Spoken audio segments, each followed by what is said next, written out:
Hello to DiElle. How are you today? I'm very well, Ruben. How are you? I'm very well, thank you. So, can you tell me, roughly, how long have you been a singer-songwriter for? How long? Oh wow, yeah, long time. Over 20 years. I started writing when I was a teenager. Yeah, and it's been a long time. So, was it like going to the recording studio when you first recorded your debut single?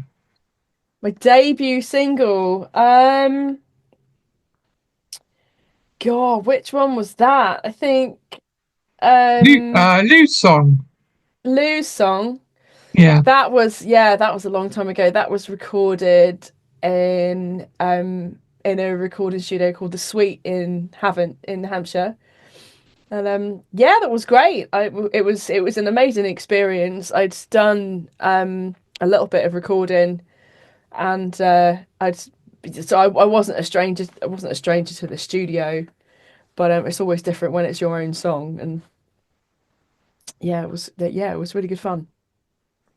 So, can you tell me about your debut album called Beautiful Monday? Yeah, yeah. So Beautiful Monday is an very acoustically driven album. I'd written a lot of the songs for Beautiful Monday on my year out. I had a year out between A levels and university, and I went to Sri Lanka, and I was there with a charity called Project Trust. I was volunteering, and it's a great way. It's a great way to travel because you've got support, but you're also doing things as well. Um, you've got people that you live with and people that you work with, and it's a great way of really getting to know a country. And the country, sadly, was at civil war at the time, so there was an awful lot of unrest and bizarre things going on. And we didn't have a telly, and we didn't have pubs. And I had my guitar with me, and a lot of the songs that I wrote, a lot of the songs that ended up on Beautiful Monday were written during that time. Um, so yeah, I recorded it when I got back, and was very lucky to tour it later with Oxjam. I don't know if anyone would remember them, but it was an initiative with Oxfam where they were putting on fundraising events for fundraising live music events, and they supported us. We had a 16-date UK tour across southern England and Ireland, and they sent a Oxjam rep to every gig, so we had local support and stuff. And yeah, it was great. It was yeah, amazing experience. I was so grateful for everyone's support at that time that I'd and everywhere we went, everyone was asking me about oh, what's that song about then? And what's that song about? And I wrote the ebook, The Beautiful Monday, the stories behind the songs ebook all those years ago to sort of thank everyone who had supported us while we were on tour. And that was the basis of my book that I then did the same for Fearless, which came out in 2014, and Together, which came out in 2017. Um, I did the same thing, which is what my book, The Stories Behind the Songs, um, it was comprised of all of those stories. So yeah, a long time ago. Oh, Ruben, you're testing my memory, man. I am. So, can you tell me more about One Girl, One Guitar and the DiElle Churro? So yeah, of course. So One Girl, One Guitar was a project that I started. I lose track, but I think it was 2023. It might have even been 22. Um, where I was looking for something I needed something I had idle thumbs, like creatively I had idle thumbs, and I was looking for something to get stuck into. Um, and I've done all of these, I've been working on a lot of things that were really big productions. So like, film scores at really big productions, and a lot of the songs on Together were really big productions. And I started this project where I was, yeah, it was September 22. I set myself the challenge to release an acoustic single every 2 weeks for a year. And so I was writing the songs and recording the songs and releasing the songs on that, like every 2 weeks. And I managed to keep it up for 6 months. Sadly, in 2023, I had two quite serious bereavements that really I just couldn't keep up with the hectic release schedule. But so I kept it up for 6 months. Um, and I'd done all this under the banner One Girl, One Guitar. So the idea is that it's, they're really simple arrangements. You can't hide anywhere under, layers and layers and layers of harmony vocals, and it really pushes your songwriting, like when the top lines really exposed like that. And I was really wanting to elevate my songwriting, and I'm always trying to do things to improve, to work on my craft. I always want to be working on my craft. And so I drew it to a close after 6 months, and had just, and then I realised that actually what I've done by accident is record an acoustic album.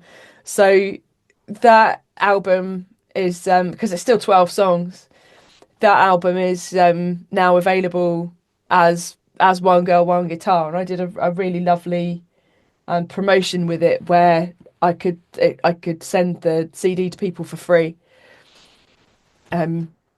if they covered the postage. I'd always wanted to run that kind of campaign, but I didn't have the right product for it. And it opened up. It got me. It got me excited about my solo project again. I've been with the trio since 2016, and we're still together. But the trio is really about, we have this mini Eagles kind of sound, and it's really about the three of us and the close harmony vocals. And we do write. We don't write together actually, but like I write for the trio and John writes for the trio.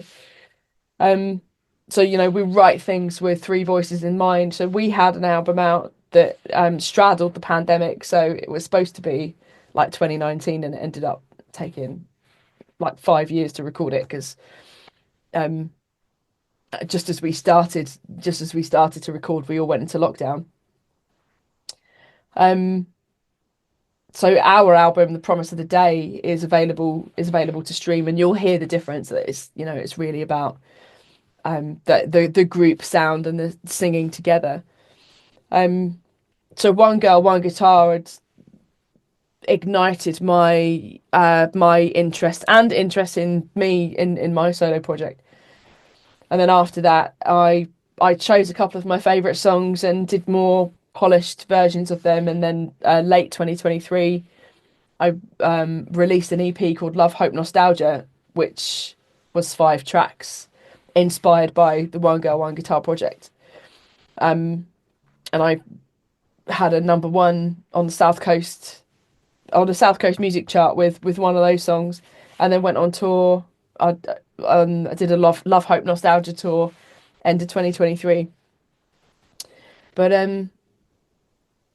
yeah, so it's kind of so One Girl, One Guitar is sort of the nickname of my solo project, and the DiElle trio is me with John Gledall, who sings and plays guitar and writes, and Chris Wood, who was the producer for Atlas, on bass and vocals. But yeah, over the years, it's more and more become about the three voices. That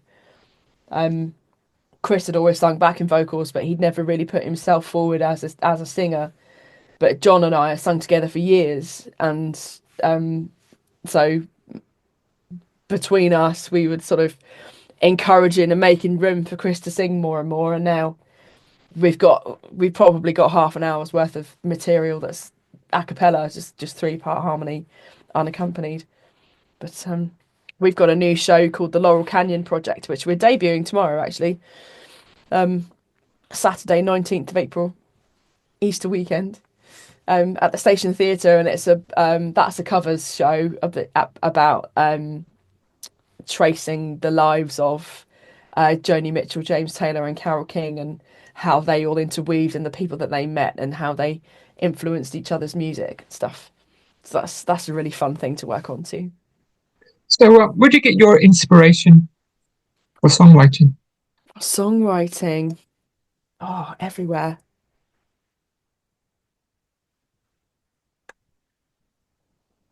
I go through phases of being really, really create. It's just having this like massive outpouring of creativity, and it's a very satisfying state of mind to be in.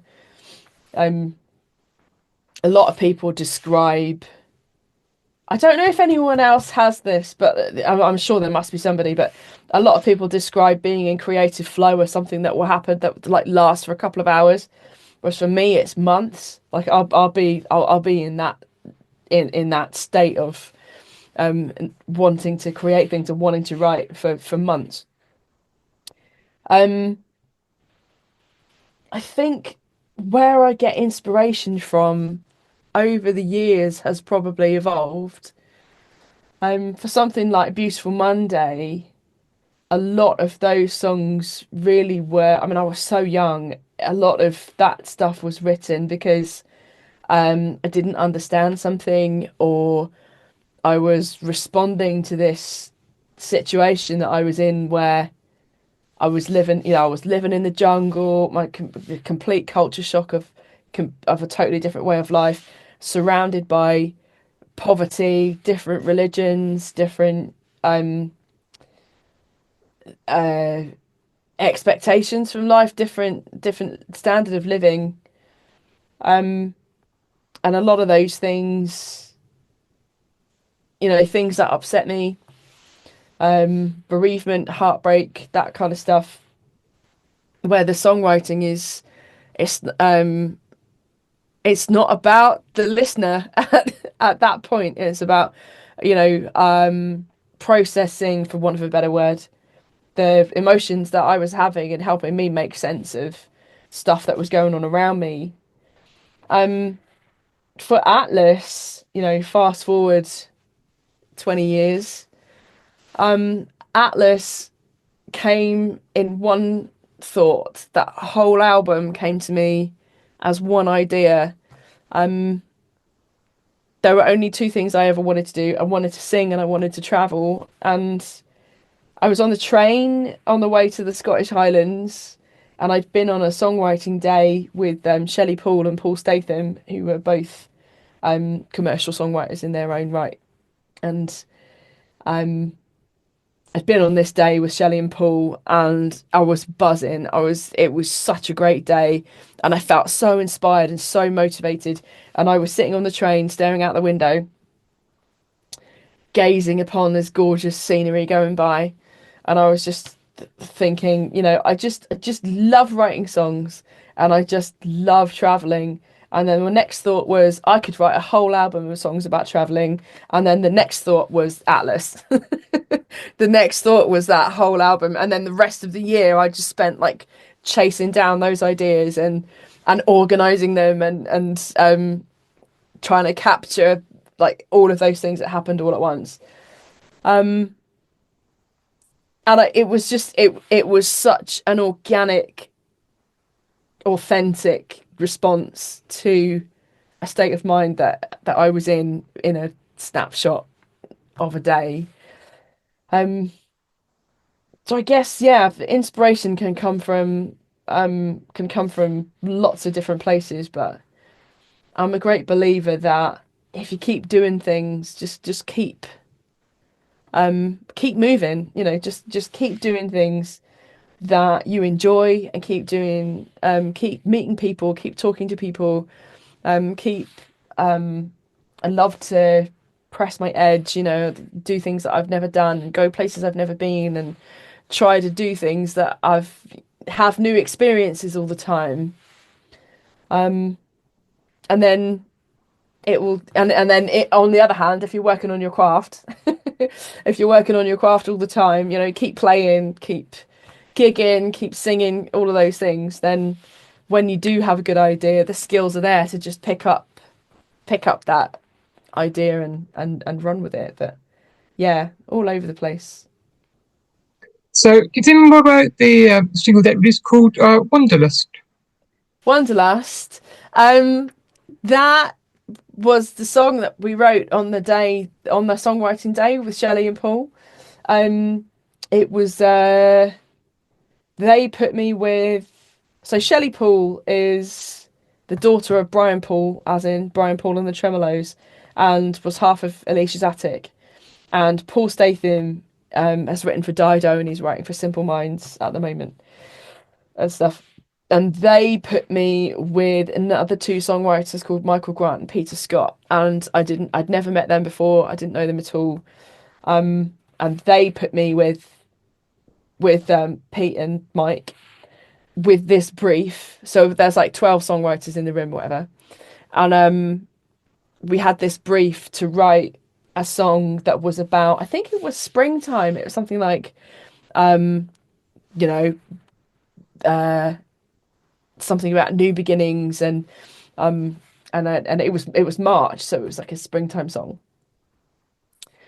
And this word wanderlust just kept getting battered around. Of course, it's something because I'm nomadic really in my heart. I love being on the move. I love uh I love exploring. I love going, like I say, going to different countries and exploring and doing things that I've never done before. And this idea of like having itchy feet, I have all the time actually, but I've just corralled it into some kind of manageable, so that I can have a life.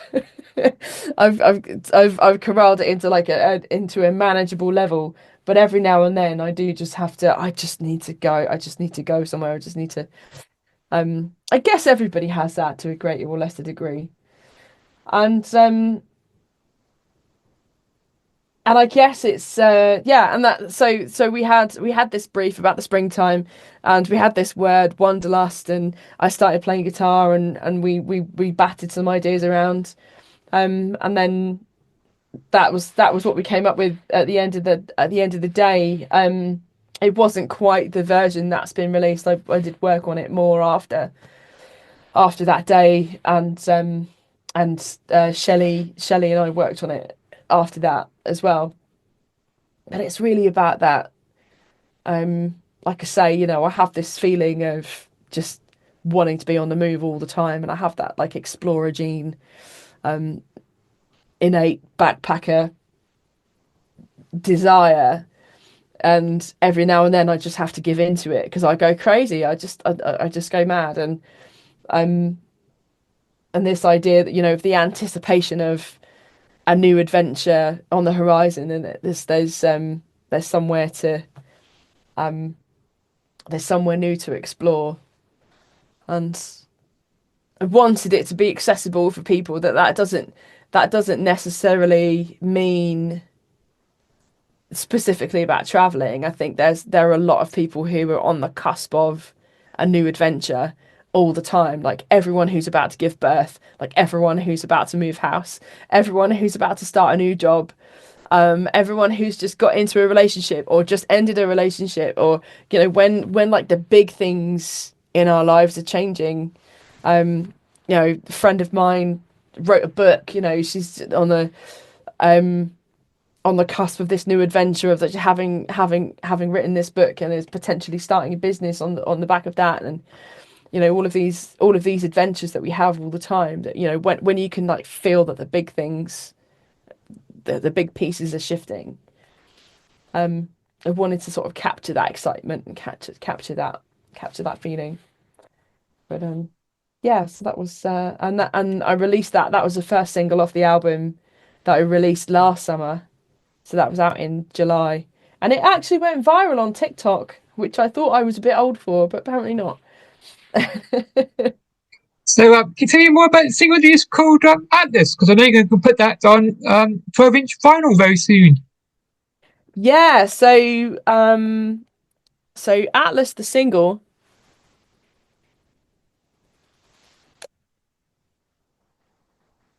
Atlas.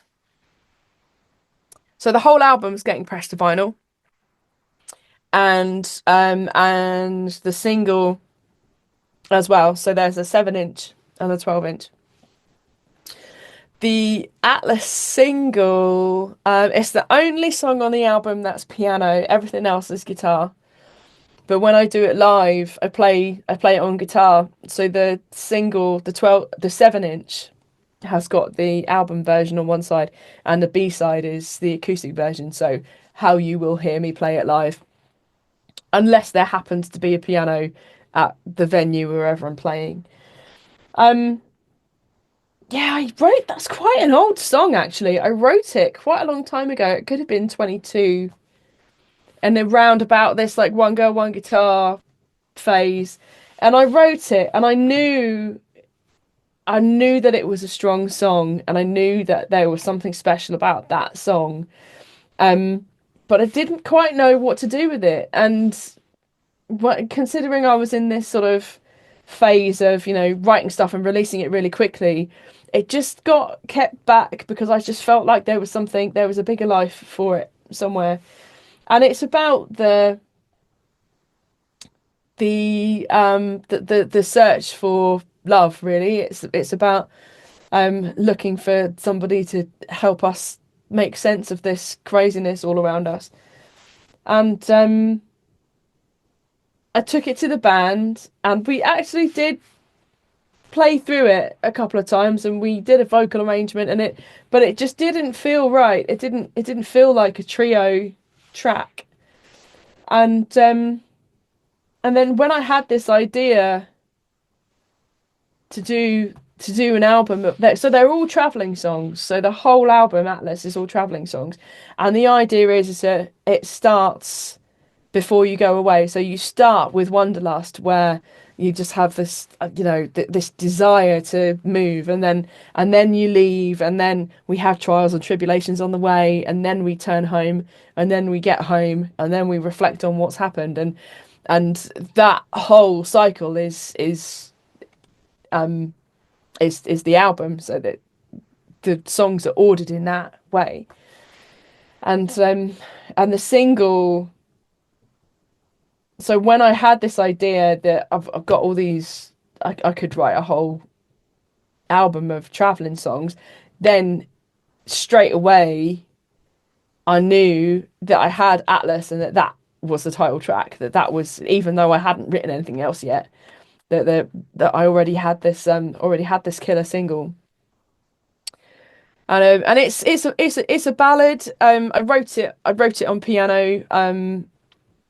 Before I'd made the decision. Everything else I wrote on guitar because I consciously wrote it for me to perform solo and for me to be able to easily take it out on the road, and it to be, bookable and giggable, and that I could, it'll be great for festivals, it'll be great for house concerts, it'll shrink down and it'll expand up. But Atlas I wrote on piano, and I really wanted the piano version on the album. And the opportunity I wanted to do a music video for it, and I was looking for somewhere with a map on the wall. I was like, there's got to be somewhere that's got a map on the wall. And I asked my friends, and I was thinking, and I put it out on socials to say, is there anywhere that anyone knows of that, that would be a great venue for this music video? I want somewhere that's got this like travel vibes on it. And the best that we came up with was Southwark Estate, where they've got the D-Day landings on the wall. So it wasn't quite the vibe I was going for. And then completely randomly, completely by chance, I'd gone to Brighton to see a comedian that I love. And we walked in the room, and it was at the Nautilus Lounge in Brighton, which is, if you're anywhere near it, it's a gorgeous, gorgeous club. It's down steps and in a back alley, and you really have to, I never ever would have found it if it wasn't for this comedian.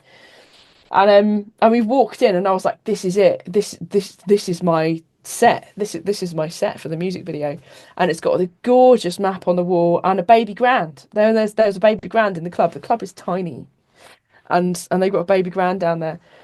So we went back in January. Chris and Glenn, my videographer, we went back. Well, I spoke to the Nautilus Lounge afterwards because I mean he easily could have just said to me, "No, you can't use it for a music video."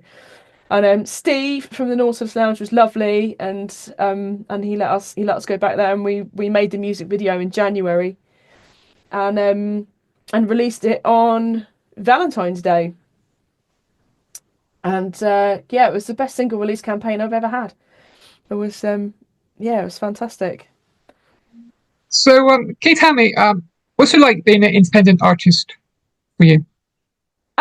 What's it like being an independent artist? It is. I'm very, very lucky to be able to do this. It is extremely hard, and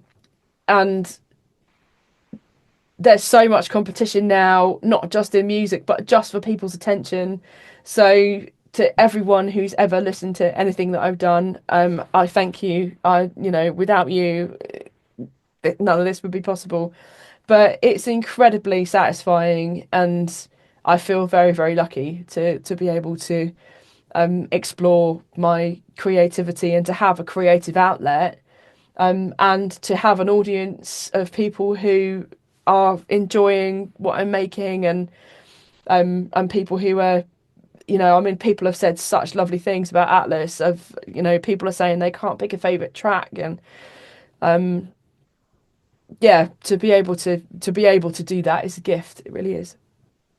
So, have you got any upcoming gigs you want to briefly I mention? have. I'm going to just get my. So if you can come to my website, which is dlmusic.com, and click on gigs, and all of this will be there. So the Laurel Canyon experience that I'm doing with the trio, we're debuting on the 19th of April, and then we've got another one in Chichester on the 20th of July.